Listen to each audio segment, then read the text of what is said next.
আসসালামু আলাইকুম, আমন্ত্রণ জানাচ্ছি আমি ইরফানা কবি, রেইন ফরেস্ট মিডিয়া হাউস নিবেদিত বিওয়ান দ্য ডেল্টা আজকের আয়োজনে। আপনারা জানেন আমাদের এই সমসাময়িক বিষয় নিয়ে আলোচনার অনুষ্ঠানটি। আজকের বিষয় হচ্ছে মার্কিন শুল্ক ও বাণিজ্য চুক্তি ভবিষ্যৎ চ্যালেঞ্জ। আজকে আলোচনার জন্য আমাদের সাথে দুজন অতিথি উপস্থিত আছেন। আমার বাম পাশে আছেন Enamul Haque Khan sir, senior vice president BGMEA. আরেকজন আছেন স্যার মজুমদার আরিফুর রহমান, পরিচালক বিজিএমইএ। স্যার, স্বাগত আপনাকে ধন্যবাদ স্টুডিওতে। স্যার, আমি আসলে একটু জানতে চাচ্ছিলাম যে এই যে বাংলাদেশে যে শুল্ক চুক্তিটি হয়েছে সেটি একটা বিশাল কূটনৈতিক সাফল্য বলে মনে করছে, কিন্তু এখানে যে মাননীয় বাণিজ্য মন্ত্রী উনি নিজেই বলেছেন যে এটা আরও কম হওয়ার কথা ছিল, উচিত ছিল। তো এখন আপনি কি মনে করেন স্যার? প্রথমত ধন্যবাদ আমাকে সুযোগ দেওয়ার জন্য। আসলে এটা একটা বাংলাদেশের জন্য অত্যন্ত চমৎকার একটা সুযোগ এসছে ব্যবসা বাণিজ্যের ক্ষেত্রে।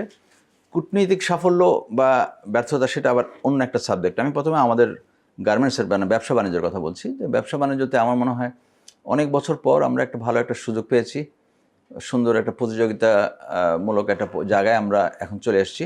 এবং গভর্নমেন্ট যে চুক্তিটা এনে দিয়েছে বা গভর্নমেন্ট নেগোশিয়েট করে যে 20%-এর যে ট্যারিফ চুক্তি আমরা পেয়েছি, এটা অত্যন্ত মানে ফেভারেবল একটা চুক্তি আমি মনে করি। 20% অ্যাট পার আছে আমাদের সমস্ত কম্পিটিটর কান্ট্রি, তাদের সাথে আমরা কিন্তু অ্যাট পারে আছি। সো আরেকটা প্রতিযোগী দেশ হচ্ছে ইন্ডিয়া এবং চায়না। তো চায়না অলরেডি 50-55-তে আছে, আমরা আছি 20-এ। সো সেই ক্ষেত্রে আমরা অনেক অ্যাডভান্টেজাস পজিশনে আছি। সো সেই কারণে চায়নার সাথে আমাদের উই আর বেটার। আর ইন্ডিয়ার সাথে আমাদের 5% একটা তফাৎ ছিল, কিন্তু গতকালকে আবার এটা ঘুরে গেল, ওদেরকে আরও 25% ট্যারিফ অ্যাড করে ওটা 50% করে দেওয়া হয়েছে। তো আমরা যেটা মনে করি যে আসলে ব্যবসা বাণিজ্যতে এই জিনিসগুলো হঠাৎ করে যে ঘটা, আবার কয়দিন পরে আবার কমে গেল বা বাড়লো, এই জিনিসটা ঠিক একটা স্টেডি ইয়েতে চলা উচিত। আর প্রেসিডেন্ট ট্রাম্প উনি যেভাবে হঠাৎ করে একটা কিছু করে ফেললেন, সকালে বললেন একটা, বিকালে বললেন আরেকটা, সে কারণে আমরা ঠিক নিশ্চিত হতে পারছি না যে এটাই কি ফাইনাল, নাকি দেখা যাচ্ছে যে 1 মাস পরে উনি বলবেন যে না, এটা আরও 5% বাড়িয়ে গেল, অথবা 5% কমে গেল, অমুক দেশের বাড়লো অমুক কমলো। আমরা তো একটা প্রতিযোগিতা নিয়ে আমরা একটা প্ল্যান করে এখন আমাদের এগিয়ে যাব সামনে। এবার আসি আমি কূটনৈতিক ব্যাপারে। কূটনীতির ব্যাপারে ডেফিনেটলি আমি বলবো যে আমাদের প্রথমত যে প্রথম রাউন্ড যে ডিসকাশন হয়েছে, এই রাউন্ডটা আমরা ফেলিয়ার হয়েছি। সেকেন্ড রাউন্ডে ডিসকাশন হয়েছে, সেটাও আমরা ফেলিয়ার হয়েছি। এই দুইটা রাউন্ড চলাকালীন সময় আমাদের ব্যবসায়িক কমিউনিটির সাথে কিন্তু গভর্নমেন্ট বসে নাই কখনো আলোচনা করা, বা তারা তো আমাদের পক্ষে যাচ্ছে, তা আমাদের সুবিধা অসুবিধাগুলো যদি তারা না জেনে যান, তাহলে তো ন্যাচারালি ওনাদের আলোচনাটা পরিপূর্ণ হবে না, ওটার মধ্যে একটা গ্যাপ থেকে যাচ্ছে। তো দ্বিতীয় আলোচনার পরে ওনারা যখন আসলেন, আর আমরাও এখান থেকে যথেষ্ট আমরা আওয়াজ তুলেছিলাম যে আমাদের সাথে আলাপ করা খুবই জরুরি, আমাদের সাথে আলাপ করেন। তো ওনারা আসার পর, দেশে আসার পর ডাক্তার খলিল এবং বশির সাহেব দুজনেই আমাদের সাথে বসেছেন, আমাদের প্রেসিডেন্ট এবং আমাদের কমিউনিটি, আমি নিজেও বসেছি ডাক্তার খলিলের সঙ্গে, এবং সুবিধা অসুবিধাগুলো আমরা আমাদের এক্সপ্রেস করেছি, কোন জায়গায় আমাদের সক্ষমতা, কতটুকু পর্যন্ত আমরা পারবো, কোন পারবো না, সমস্ত ডিসকাশন হয়ে ওয়েল প্রিপেয়ার্ড হয়ে থার্ড রাউন্ড ডিসকাশনে ওনারা গিয়েছিলেন, এবং অত্যন্ত ফলপ্রসূ একটা আলোচনা বেরিয়ে আসছে। এটাই বলি যে কূটনৈতিক সফলতা করতে হলে স্টেক হোল্ডারদের নিয়ে কাজটা করতে হবে।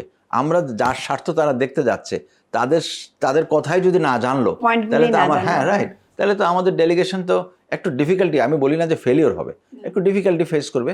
এবং ওনারা যখন আমাদের পুরো জিনিসটা জেনে ওনারা আমেরিকা গেলেন, তাতে পুরো পরিপূর্ণভাবে ওনারা রেডি হয়ে গেলেন এবং খুব সুন্দরভাবে একটা ডিল বের করে আনলেন। আমি মনে করি যে চমৎকার একটা খাচ্ছে, দুই দিকে হয়েছে সাফল্য।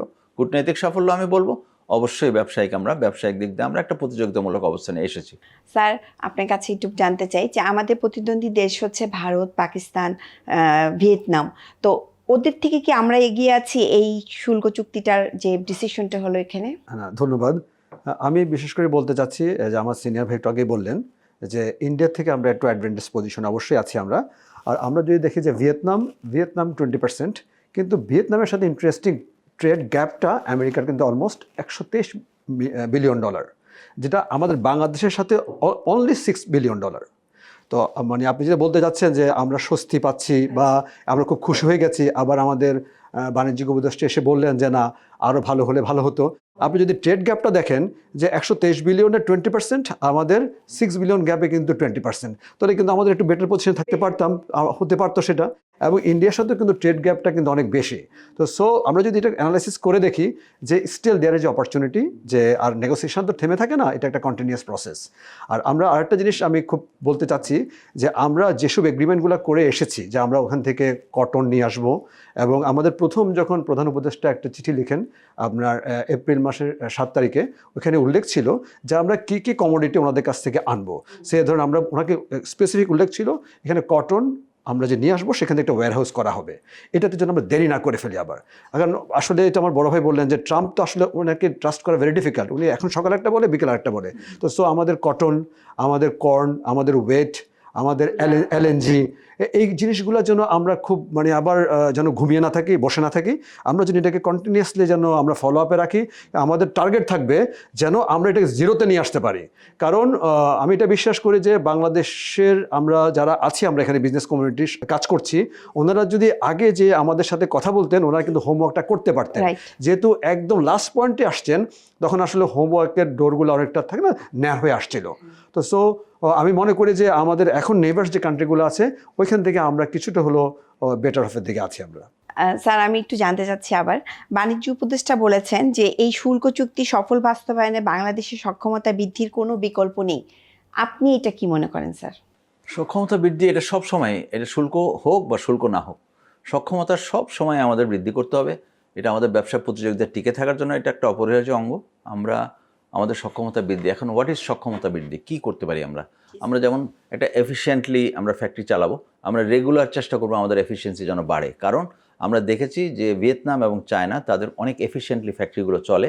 এই কারণে স্পেশালি চায়না কিন্তু অনেক এগিয়ে আছে। আপনারা জানেন হয়তো যে আমরা পৃথিবীতে দ্বিতীয় বৃহত্তম তৈরি পোশাক রপ্তানি দেশ। তো এই জায়গা ধরে রাখতে হলে আমাদের কিন্তু সক্ষমতা, এর মাঝে আরেকটা কথা বলে রাখি, ভিয়েতনাম কিন্তু আমাদের ঠিক পেছনে, বেশি দূরে না, একতরে কাছে। ওরা যে কোনো মুহূর্তে কিন্তু আমাদের ধরে ফেলবে। তো আমরা এই জায়গায় আমাদের ভিয়েতনামের সাথে আমাদের এই ডিফারেন্সটা ধরে এবং ডিফারেন্সটা বাড়াবো, আমি আরও ভালো করব, সেটার জন্য আমাদের সক্ষমতা বৃদ্ধি করতে হবে, যেটা বললেন আপনি। এখন আমার এফিসিয়েন্সির কথা বললাম, এরপরে আমাদের প্রোডাক্টিভিটি, এরপরে আমার on time shipment, quality of goods, এইগুলোর সমস্ত দিক দিয়ে আমার খেয়াল রেখে আমার কার্যক্রম চালাতে হবে। যেমন একটা কথা উঠে আসলো, ওয়্যারহাউস তৈরি করতে হবে। আমেরিকার থেকে আমরা তুলা আনবো, সেই তুলা দিয়ে আমি যে সুতা তৈরি করে যে গার্মেন্টসটা আমি বানাবো, সেখানে কিন্তু আমি আবার ট্যারিফ শুল্ক যেটা আছে সেটার থেকে আমরা রেয়াত পাওয়ার একটা সুযোগ রয়ে গেল। তো সেই কারণে আমি চেষ্টা করব আমেরিকান তুলা একটু দাম বেশি, ভালো good quality, very good quality তুলা, কিন্তু একটু হালকা দাম বেশি। তো ওই দাম বেশি এবং আমেরিকা থেকে আসতে গেলে একটা লিড টাইম, অনেক লম্বা লিড টাইম হয়ে যাচ্ছে, অনেক সময় লাগে আমেরিকা থেকে আসতে।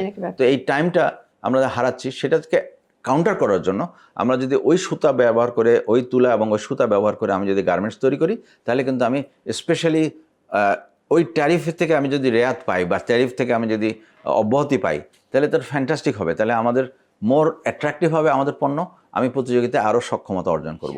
এরপরে ধরেন আরও অনেকগুলো ওয়্যারহাউসের ব্যাপার আছে, আমরা ওয়্যারহাউস তৈরি করতে হবে, তুলাটা এনে রাখতে হবে। যেমন যখনই আমার এক্সপোর্টার ওই তুলাটা এই ওয়্যারহাউস থেকে নেবে, সে আমেরিকার থেকে আনবে না, তাহলে কিন্তু আমাদের ওই টাইমটা বেঁচে যাচ্ছে। আমি আমেরিকার থেকে এনে আমি রেখে দেবো আগের থেকে, তো তখন ওই গোডাউন থেকে নিয়ে আমি করব, তাহলে কিন্তু আমার আমেরিকার থেকে আসার যে সময়টা নষ্ট হচ্ছে সেটা বেঁচে গেল। এটা একটা বিরাট বিরাট বিরাট একটা ব্যবসায়িক একটা প্রতিদ্বন্দ্বিতা টিকে থাকার জন্য আমরা এটা করতে হবে আমাদের। তো আরও যেটা সক্ষমতা, আরও অনেকগুলো ব্যাপার আছে আমাদের। ট্রেড, এই যে এফটিএ এবং পিটিএ, প্রেফারেন্সিয়াল ট্রেড অ্যাগ্রিমেন্ট, আর এফটিএ হচ্ছে ফ্রি ট্রেড অ্যাগ্রিমেন্ট, এইগুলো কিন্তু ভিয়েতনাম এবং ইন্ডিয়া কিন্তু অনেক এগিয়ে আছে আমাদের থেকে। এই জায়গাটায় কিন্তু আমাদের অনেক কাজ করতে হবে। আমরা শুধুমাত্র এই আমেরিকার 20% নিয়ে আমরা খুব অতিমাত্রায় আমরা শান্ত থাকলাম বা আমরা খুব হয়ে গেল, আসলে না। আমাদের কিন্তু চলমান প্রক্রিয়া, আমাদের ব্যবসাকে উত্তরোত্তর উন্নতি করতে হলে এবং টিকিয়ে রাখতে হলে আমাদের এফটিএ এবং পিটিএর কোনো বিকল্প নেই। আমরা এইগুলোতে আমাদের এগিয়ে যেতে হবে। অলরেডি জাপানের সাথে একটা কথা চলছে, আমরা সম্ভবত জাপানের সাথে একটা এফটিএ চুক্তি হতে যাচ্ছে। আমি মনে করি ইন্ডিয়ার সাথে আমাদের বৈরিভাবাপন্ন সম্পর্ক মোটেই ব্যবসার জন্য ভালো না।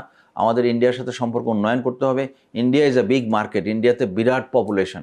আমার মনে রাখতে হবে India is a big market, not only আমাদের প্রতিযোগী, ইন্ডিয়াকে আমি এক্সপোর্ট করব।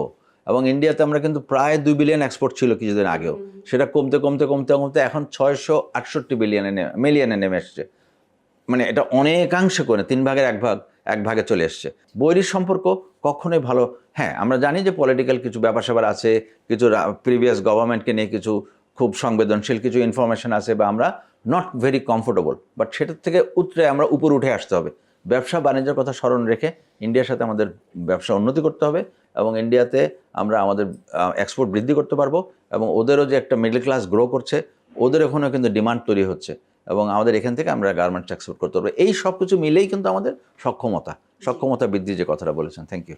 স্যার, আমি একটু জানতে চাচ্ছি আপনার কাছে যে বিভিন্ন মহলে আলোচনা হয়েছে যে ট্রাম্প এই চুক্তি সফলতার অনেকগুলো শর্ত দিয়ে দিয়েছে মার্কিন সরকার আমাদেরকে, যেমন তাদের থেকে বোয়িং বিমান কিনতে হবে, তাদের কাছ থেকে তুলো আনতে হবে। আপনারা যেটা বললেন, এই ব্যাপারটা কি আসলেই কোনো চুক্তি কি হয়েছিল?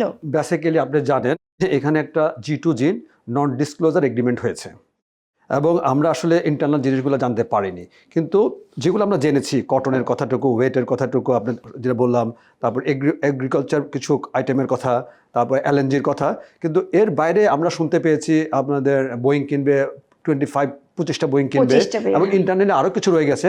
এগুলো তো আসলে গভর্নমেন্ট ছাড়া আমরা জানতে পারবো না। তবে আমার বিশ্বাস যে গভর্নমেন্ট এমন কিছু করবে না যেটা দেশের জন্য ক্ষতিকর এবং আমাদের জন্য ক্ষতিকর। এখন যে চুক্তিটা হয়েছে, এতে আমাদের কি সুবিধা কি অসুবিধা? সুবিধা তো অনেক, অসুবিধা বলতে ডেফিনেটলি আমি চাই যে ট্যারিফ 20% না হোক। আগে যেমন ছিল 16.5% ছিল আগে, সেটা ছিল duty and plus tariff add হয়ে আমাদের এটা দাঁড়ালো 36.5। তো এটা যদি কম থাকতো তাহলে ডেফিনেটলি আমরা ভালো থাকতাম, আরও বেশি প্রতিযোগিতামূলক থাকতাম। Maybe 15 was a better option.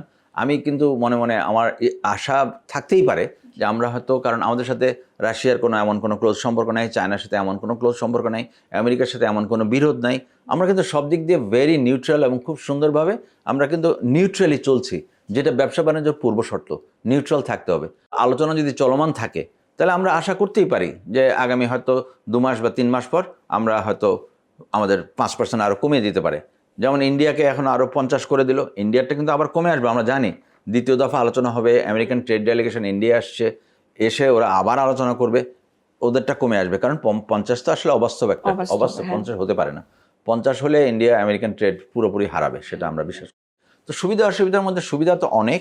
আমরা চাইতাম যে আরও ভালো হতো যদি আমরা এটা 15% যদি থাকতো, তো যে 20% ইট ইজ স্টিল ওকে।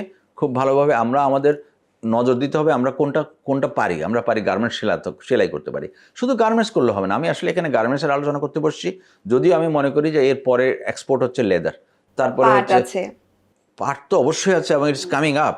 একটা ন্যাচারাল প্রোডাক্টের উপরে একটা স্রোত যাচ্ছে, সবাই চাচ্ছে ন্যাচারাল প্রোডাক্ট। পাট তো আমাদের খুব, যদি আমরা ভালোভাবে মার্কেটিং করতে পারি, পাটটা চলে আসবে। ফার্মাসিউটিক্যাল ইন্ডাস্ট্রি চমৎকার গ্রো করছে, ফার্মাসিউটিক্যাল ইন্ডাস্ট্রি। এরপরে আমাদের আরও কয়েকটা ইন্ডাস্ট্রি আছে, ফিশারিজ, চমৎকার ডেভেলপমেন্ট ফিশারিজে, এগ্রিকালচার অ্যান্ড ফিশারিজ। মাছ আমাদের রপ্তানি হচ্ছে, মিয়ানমার কিন্তু চমৎকার মাছ এক্সপোর্ট করছে, আমেরিকাতে যাচ্ছে মিয়ানমারের মাছ। কিন্তু আমরা অত সাফল্য পাইনি, কিন্তু আমরা পেতে হবে। লেদার মার্কেট আমাদের ধরতে হবে। Synthetic shoes another new thing coming, very very good একটা ডেভেলপমেন্ট হচ্ছে। সিনথেটিক গুডস খুব ছোট্ট একটা পার্সেন্টেজ আমরা বাংলাদেশে করি এই সিনথেটিক গুডস, কিন্তু আমাদের সুযোগ আছে বিরাট। ওয়ার্ল্ড মার্কেট হচ্ছে বিশাল একটা synthetic shoe as a market. তো এটা এখন ফ্যাশনেবল এবং এটা চলছে। তো এই ট্রেন্ডটা যদি আমরা ধরতে পারি, it can be another garments revolution.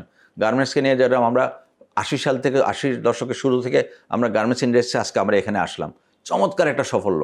ওয়ার্ল্ডের দ্বিতীয় বৃহত্তম এক্সপোর্টার, ওয়ান্ডারফুল। আমি মনে করি যে চমৎকার। একই জিনিস আমরা যদি অন্যান্য সেক্টরে, আসলে কিন্তু কিছু গভর্নমেন্টের কিছু ব্যাপারও আছে। গভর্নমেন্ট কিন্তু আমাদেরকে সত্যি কিছু হেল্প অবশ্যই করে আমাদেরকে, আর আমাদের প্রচেষ্টাও আছে। আমরা করতে করতে আমরা ম্যাচিওর হয়ে গেছি, এজন্য আমরা আমাদের নিজেদের ভালো বুঝি। কিন্তু অন্যান্য সেক্টরে যারা পিছিয়ে আছে তাদেরকে ইনসেন্টিভ দিতে হবে, বিভিন্নভাবে প্রণোদনা দিয়ে তাদেরকে উঠিয়ে আনতে হবে, এবং তাদেরকে বিভিন্ন পলিসি সাপোর্ট যদি দেওয়া হয়, আমি মনে করি যে leather sector, fishing sector, pharmaceutical এবং অন্যান্য সমস্ত সেক্টরগুলো চমৎকারভাবে উঠে আসবে। সো এই দুটো কথাই বললাম যে আমাদের সুবিধা এবং অসুবিধা। Thank you sir. স্যার, আমরা অনুষ্ঠানে একেবারে শেষ পর্যায়ে চলে এসেছি। আমি দুজনকেই অনুরোধ করব, ছোট্ট করে যদি সরকারের জন্য কিছু আপনাদের বলার থাকে। আমি যেটা বলতে চাচ্ছি, আপনি বেসিক্যালি আমরা এখানে বসেছি কেন, আমরা কীভাবে ইমপ্রুভ করতে পারি, আমরা কিন্তু চ্যালেঞ্জেসগুলোকে কীভাবে আমরা ওভারকাম করতে পারি। তো আপনি বলছেন ট্যারিফ সমস্যা একটা সমস্যা, এই ট্যারিফ সমস্যা দিয়ে কিন্তু টোটাল সেক্টরের সমস্যাটা সমাধান হবে না। এখানে আমাদের আরও কিছু কাজ করার আছে। সে ধরুন আমাদের পাওয়ার সেক্টর, আমরা কিন্তু ঠিকভাবে গ্যাস পাচ্ছি না, আমরা ঠিকভাবে বিদ্যুৎও পাচ্ছি না। আমি ট্যারিফ পেলাম 20%, আমি ওদিকে প্রোডাকশন আমার গ্যাসের জন্য হচ্ছে না, তাহলে আমি কিন্তু পিছিয়ে যাচ্ছি। আবার এদিকে আপনি দেখেন পৃথিবীর কোনো দেশে 14% 15% ব্যাংক ইন্টারেস্ট নেই। আপনি দেখেন ইন্ডিয়াতে যান, ভিয়েতনামে যান, কম্বোডিয়াতে যান, ইন্দোনেশিয়াতে যান, সব সিঙ্গেল ডিজিট। কারণ এমন দেশ আছে যেখানে 5% 6%, সেখানে আমরা ব্যবসা করছি 14-15% দিয়ে। এটাও কিন্তু কোনোভাবে ফিজিবল না। তারপরে আমাদের ট্রান্সপোর্টেশন, সেটাও কিন্তু আমাদের সময় লেগে গেছে। চিটং থেকে ঢাকা যে আমাদের জ্যামের কারণে অনেক সময় ডিলে হয়ে যাচ্ছে। তারপরে চিটংয়ের পোর্টের অবস্থা জানেন, সেখানে একটা কন্টেনার আপনারা টিভিতে দেখতে পাচ্ছেন অনেক সময় লেগে যাচ্ছে। তো সুতরাং শুধু ট্যারিফ দিয়ে আপনি মেজার করলে কিন্তু it's not call as a whole development. Development যখন আপনি চিন্তা করবেন, সেখানে আপনি অ্যাজ এ হোল করতে হবে সেটা। আমি যেগুলো প্যারামিটারগুলো বললাম, এই প্যারামিটারগুলোকে ঠিক রাখতে পারলে তখন আমার মনে হচ্ছে যে আমরা ভালো দিকে এগিয়ে যেতে পারবো ইনশাআল্লাহ। আমার মনে হয় আমার বন্ধু আরিফ চমৎকারভাবে বিশ্লেষণ করেছেন যে পরিস্থিতি। আমি ওই দিকটা না যাই, কারণ ওগুলো উনি খুব চমৎকারভাবে বলেছেন। আমার মনে হয় আমরা এই ধরনের যে টকশোগুলো, এই টকশোগুলো শুধু করলে হবে না, গভর্নমেন্টের নীতি নির্ধারণী মহল এই টকশোগুলোকে দেখতে হবে। তারাও জানতে হবে যে কোথায় স্টেক হোল্ডার। আমরা গার্মেন্টস সম্বন্ধে যেটা, আমি হয়তো ফার্মাসিউটিক্যাল বা লেদার সেক্টর হয়তো অতটা ভালো বলতে পারবো না, বাট তারপরেও আমার সেক্টর আমি বলতে পারবো। ঠিক তেমনিভাবে প্রতিটা সেক্টরের বক্তব্যগুলো উঠে আসতে হবে, গভর্নমেন্ট এগুলো শুনতে হবে। কারণ এই যে একটা অসঙ্গতি, 83% আরএমজি এক্সপোর্ট হচ্ছে দেশে, ফরেন এক্সচেঞ্জে 83%, বাকি 4% হচ্ছে হোম টেক্সটাইল। তাহলে সেটাও যদি আমাদের এখানে ধরি, তাহলে 87%। তো 87% একটা দেশে যদি ফরেন এক্সচেঞ্জ আসে একটা সেক্টর থেকে, it's not good, it's not safe. American government আমাদেরকে 40% করে দিল, হতে পারে ট্রাম্প ওয়াজ ক্রেজি, সে এটা করতেই পারে। যদি 40% করে দিল, আমরা তো আমরা বসে পড়বো। আর আমাদের এই সেক্টর যেটা আমাদের এর উপরে ডিপেন্ডেন্ট পুরো দেশ, এই সেক্টরটা বসে পড়া মানে আপনি বুঝছেন যে কত বড় একটা বিপদ আমাদের সামনে। সো আমাদের গভর্নমেন্টের উচিত ইমিডিয়েটলি আমাদের অন্যান্য সেক্টরকে, আমি বলি না যে আমি স্লো ডাউন করে আমার সেক্টর কম, আমি আমারটা চালিয়ে যাব, অন্যান্য সেক্টর উঠে আসতে হবে। আমরা যেন সবাই উঠে আসি, আমাদের সেক্টরটা কম করে। ওকে, আরএমজি 83 আমি চাই না, আমার মনে হয় অন্যান্য সেক্টর উঠে আসলে আমাদের পার্সেন্টেজটা এমনি কমে আসবে। এবং আবার যে কথাটা বলি যে আমাদের এই যে টকশোগুলো, আমরা টকশোগুলো অনেক সময় আমরা সবাই দেই, এই টকশোগুলো সরকারের নীতি নির্ধারণ মহলে দেখা উচিত, তাতেই আমাদের বড় সাফল্য হবে। Thank you. ধন্যবাদ এতক্ষণ আমাদের সাথে থাকার জন্য। পরবর্তী অনুষ্ঠান দেখার আমন্ত্রণ জানিয়ে আজকের মতো বিদায় নিচ্ছি।